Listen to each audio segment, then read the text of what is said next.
Dalam Affinity Photo, kita bisa membuat beberapa bentuk seperti persegi, lingkaran, segitiga, dan lain-lain. Mungkin fitur ini adalah fitur yang paling sering saya gunakan, khususnya dalam desain grafis seperti desain banner, poster, cover buku, dan lain-lain. Sebelumnya, saya ingin memasukkan gambar handphone ke dalam kanvas saya di sini.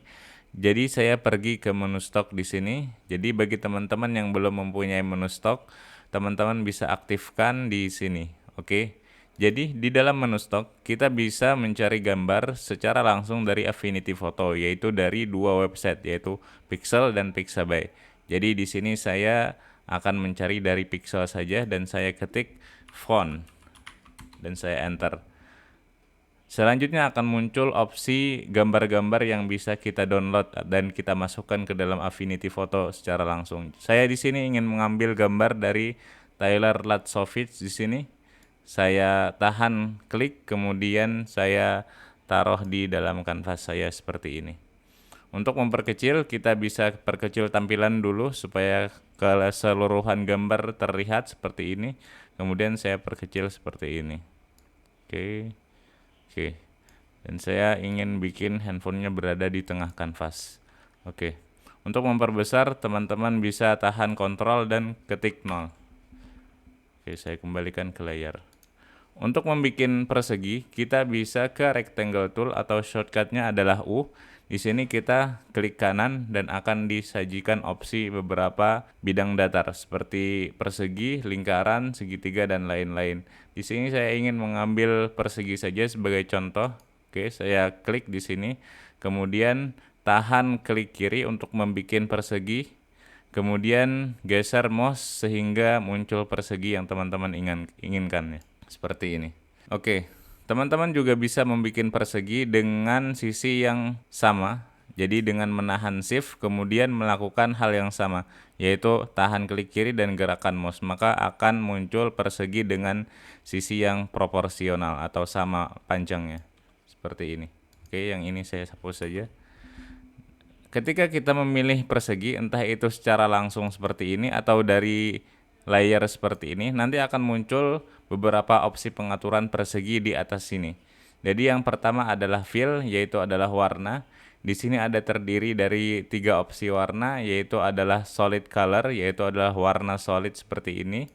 Kemudian gradient yang bermakna adalah gradasi. Teman-teman bisa membuat atau memodifikasi gradasi yang teman-teman mau. Kemudian di sini tidak ada warna atau istilah lainnya adalah transparan seperti ini.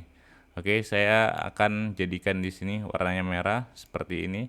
Kemudian di sampingnya ada menu stroke atau bahasa lainnya adalah outline, atau dalam bahasa Indonesianya adalah garis luar dari persegi yang kita bikin.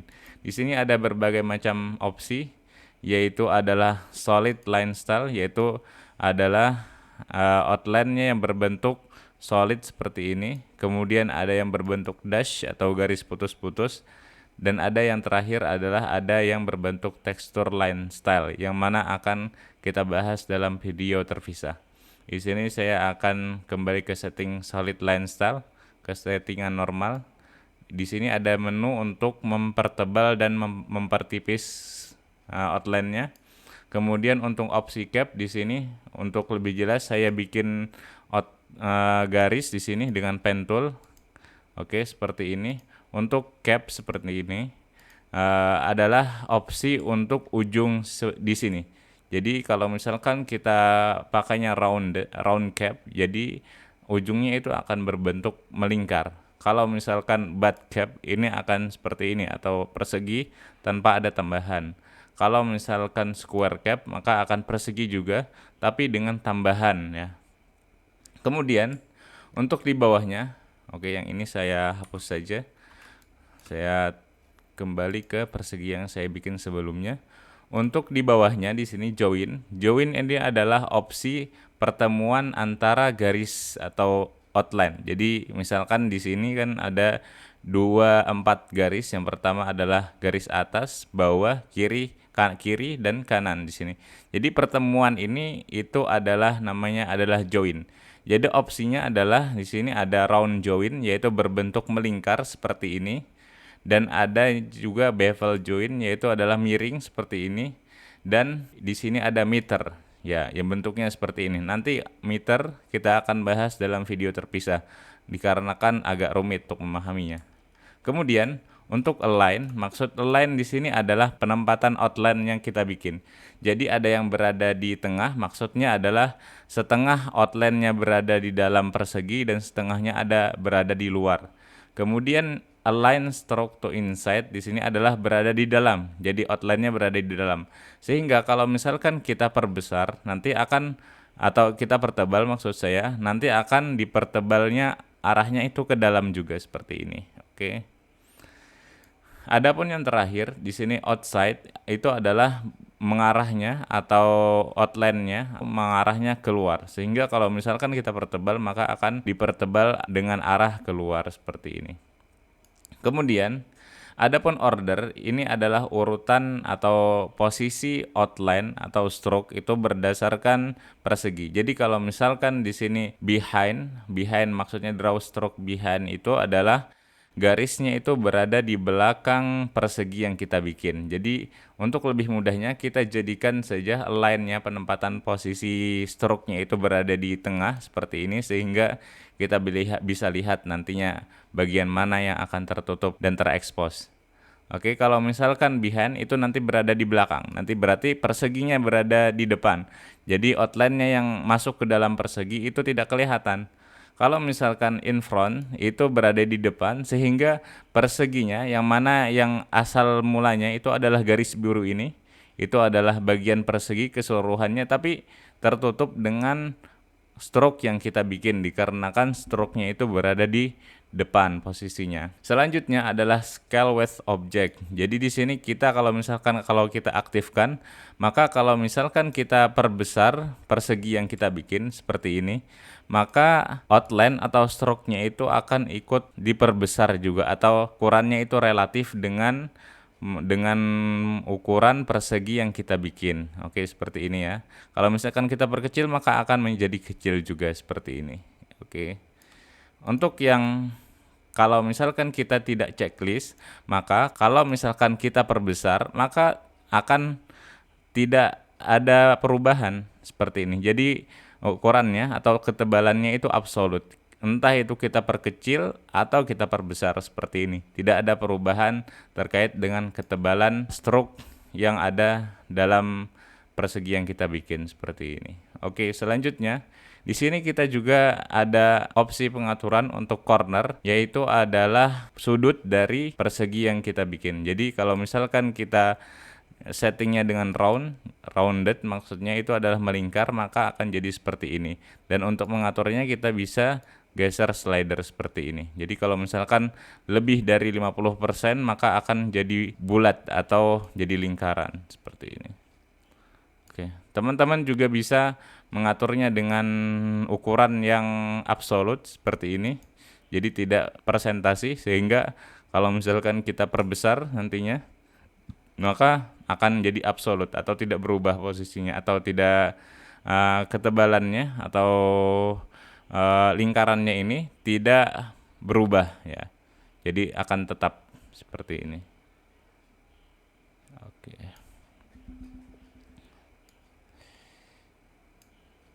Di sini saya jadikan relatif saja untuk 20%. Oke, seperti 20% saya kira cukupnya 15%. Oke. Di sini juga ada macam-macam opsi, yaitu strike, yaitu adalah miring seperti ini. Kemudian concave, yaitu adalah melingkar tapi ke dalam. Kalau misalkan cut off itu berbentuk persegi tapi bentuknya ke dalam seperti ini. Oke, saya jadikan rounded saja di sini. Oke.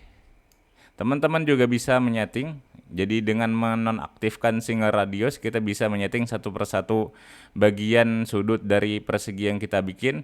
Misalkan di sini TL itu maksudnya adalah top left, yaitu adalah bagian atas kiri, yaitu adalah bagian sini. Kalau misalkan kita setting menjadi strike seperti ini, maka akan berubah dia sendiri saja tanpa yang lainnya ikut seperti itu ya. Oke, saya kembalikan sebelumnya. Jadi untuk latihan di sini kita akan membuat logo, saya hapus saja.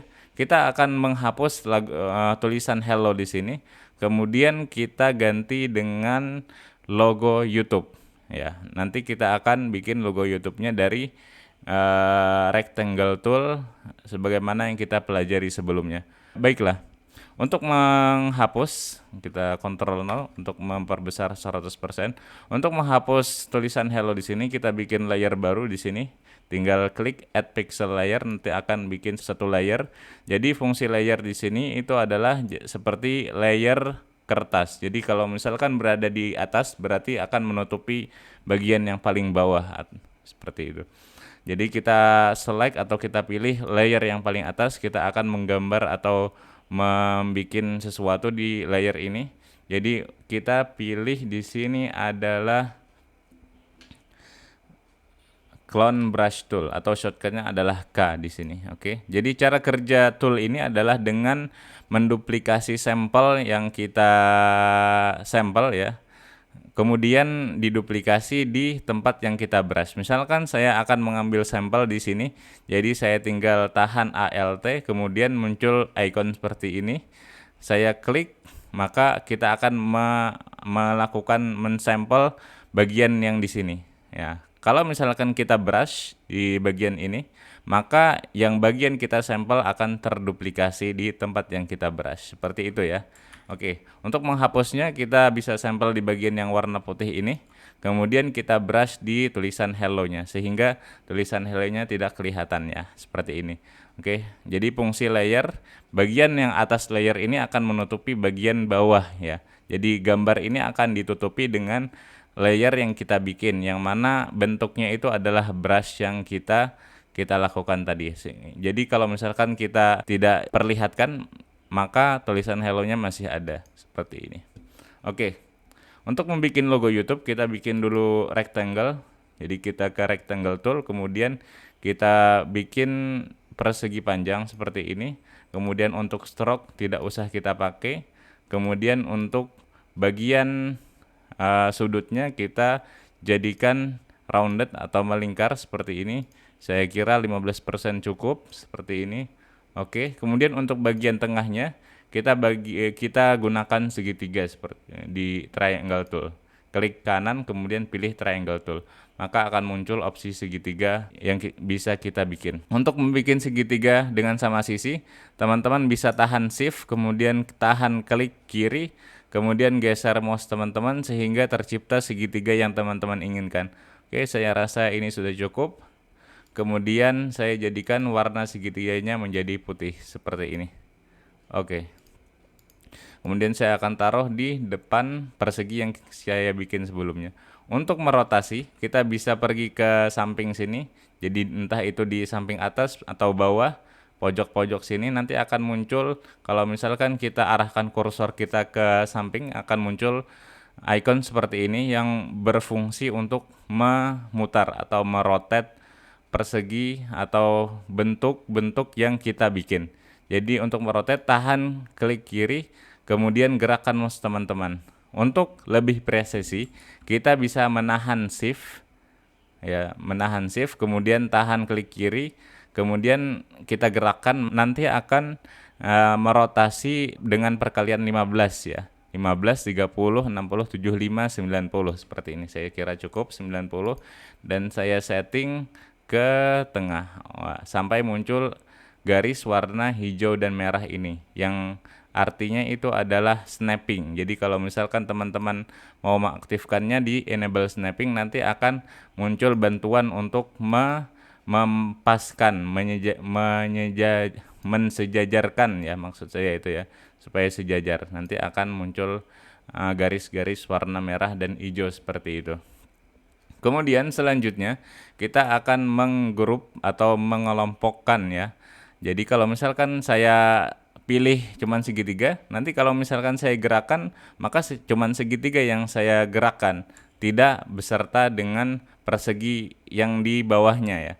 Jadi untuk mengelompokkan, teman-teman bisa pilih dengan pilih objek yang pertama, kemudian tahan shift, kemudian pilih lagi objek yang kedua yang mau dikelompokkan, seperti ini ya. Nanti akan muncul biru-biru ini kedua-duanya, yang berarti kita memilih kedua-duanya ya. Teman-teman juga bisa langsung dari layar sini, di sini kita pilih, kemudian tahan shift, kemudian pilih lagi objek yang lain sehingga kita memilih dua-duanya. Untuk mengelompokkan atau menggrup bisa tahan kontrol dan G seperti ini. Nanti akan muncul satu grup yang berisi dua objek seperti ini. Oke.